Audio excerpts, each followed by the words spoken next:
مصطفى مصطفى منبع للصفا. Bismillahirrahmanirrahim. Assalamualaikum warahmatullahi wabarakatuh. Alhamdulillah, syukur kembali kita ucapkan kepada Allah Subhanahu wa taala yang masih memberikan kesempatan kepada kita untuk kembali mengkaji hadis-hadis baginda Nabi sallallahu alaihi wasallam. Hari ini kita bahas hadis yang ke-21 dari buku 40 hadis dari 40 kitab dalam Ihya Ulumuddin. Hadis tersebut berbunyi, Al-qulubu arba'atun. Hati itu ada 4 macam, 4 jenis. Qalbun ajradu fihi sirajun yadhharu fadzalika qalbul mu'min. Hati yang bersih, di dalamnya ada siraj, ada pelita, ada cahaya yang nyata. Nah, yang bersinar, itulah dia hati seorang mukmin.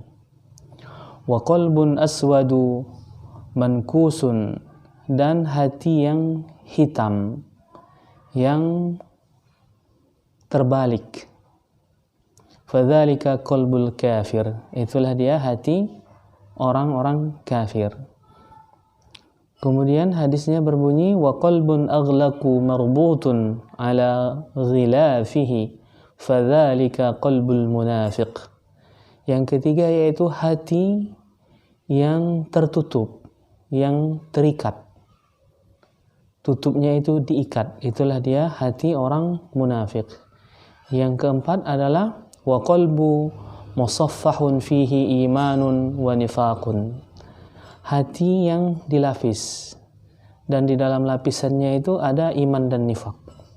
Jadi ada 4 jenis hati. Pertama, hati orang mukmin yang bersinar. Yang kedua, hati orang kafir yang gelap. Kemudian yang ketiga, hati orang yang munafik, yang tertutup. Kemudian ada hati yang keempat, yaitu yang berlapis. Nah, lapisan-lapisan itu di situ ada iman dan nifaq.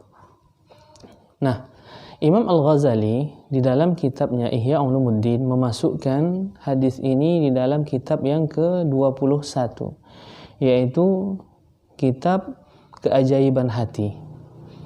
Hadis ini diriwayatkan oleh Imam Ahmad Tabrani dari Abu Sa'id Al-Khudri. Secara umum, Imam Al-Ghazali menyebutkan di dalam kitab Ihya-nya tersebut bahwa hati itu dapat dibagi menjadi 2 hal.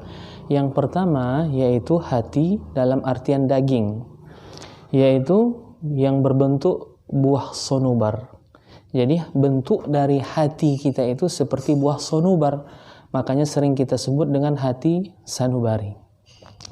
Nah, hati itu terdapat di dada sebelah kiri, yaitu daging yang khusus yang di dalamnya hati itu ada 1 lubang, dan di dalam lubangnya itu ada darah yang hitam. Itulah yang menjadi sumber dan tambangnya ruh di situ. Ini menurut Imam Al-Ghazali. Kemudian hati yang kedua yaitu dalam arti makna sesuatu yang halus atau ruhaniyah kita, yang terkait juga dengan jasmani. Inilah dia hati yang halus, itulah hakikat manusia. Artinya manusia sebenarnya sesuai dengan hatinya. Hatinya baik, baiklah perilakunya. Makanya dikatakan jasmaninya itu terkait dengan ruhaninya.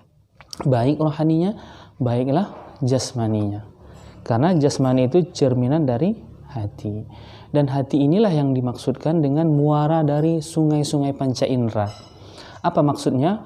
Hati kita ini kumpulan dari muara sungai-sungai panca indera. Sungai mata, kita lihat yang tidak baik, maka akan mengotori hati kita. Sungai telinga, kita dengar yang tidak baik, akan bermuara ke hati kita. Begitulah dengan panca indera yang lainnya, ya. Jadi sudah jelas bagi kita bahwa peranan hati ini sangat penting dan dia ajaib. Apa ajaibnya? Dia bisa berbolak-balik dengan seketika. Terkadang hati kita itu meningkat seperti malaikat. Terkadang hati kita itu jatuh seperti hewan. Maka perilaku kita juga bisa meningkat seperti orang soleh, juga bisa jatuh lebih rendah daripada hewan. Nah, sudah jelas pada kita bahwa hati seorang mukmin tadi bersinar. Bagaimana menyinari hati itu? Apa yang menyinarinya? Yang menyinarinya adalah zikrullah. Oleh karenanya sering-seringlah kita berzikir kepada Allah. Setidaknya ada kita mempunyai amalan zikir harian. Yang kedua, yaitu hati orang kafir. Apa yang menutupinya, yang membuatnya gelap adalah kekafirannya tadi, sehingga menutupi segalanya gelap.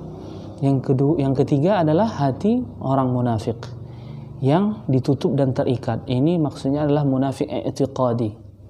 Inilah yang dimaksudkan oleh Ibnu Katsir bahwa munafik itu dapat dibagi dua. Satu munafik i'tiqadi secara i'tiqadnya, satu munafik amali, perbuatan. Jadi yang bahaya itu yang i'tiqad ini. Secara i'tiqad keyakinannya dia nifaq, munafik. Sebenarnya dia tidak beriman. Itulah yang dimaksudkan di dalam ayat Al-Quran pada fiddarkil asfali minan nar, pada keraknya neraka. Lalu bagaimana dengan munafik amali? Sebenarnya dia beriman. Itu jenis yang keempat tadi. Bahwa ada berlapis hatinya, tapi di dalamnya ada iman, ada nifak, ada sifat kemunafikan. Apa itu? Seperti di dalam hadis Nabi, tanda orang munafik itu 3. Kalau dia berbicara berdusta, kalau dia berjanji diingkari, kalau dipercaya dia berkhianat. Nah, ini bukan maksudnya yang masuk neraka itu, tapi secara amalan dia munafik. Tapi dia masih beriman, jadi munafik amali. Berbeda dengan tadi, i'tiqadnya yang munafik. Nah, tambah satu lagi, di hadis yang lain dikatakan, kalau berdebat atau bermujadalah dia akan curang. Makanya, ini munafik tulen dikatakan. Nah, seperti itulah di antara jenis hati-hati kita. Semoga kita dapat memperbaiki hubungan kita kepada Allah, membaiki sarana yang membersihkan hati kita dengan selalu berzikir kepada Allah. Inilah yang dapat kita sampaikan. Semoga bermanfaat. Wabillahi taufiq wal hidayah. Assalamualaikum warahmatullahi wabarakatuh.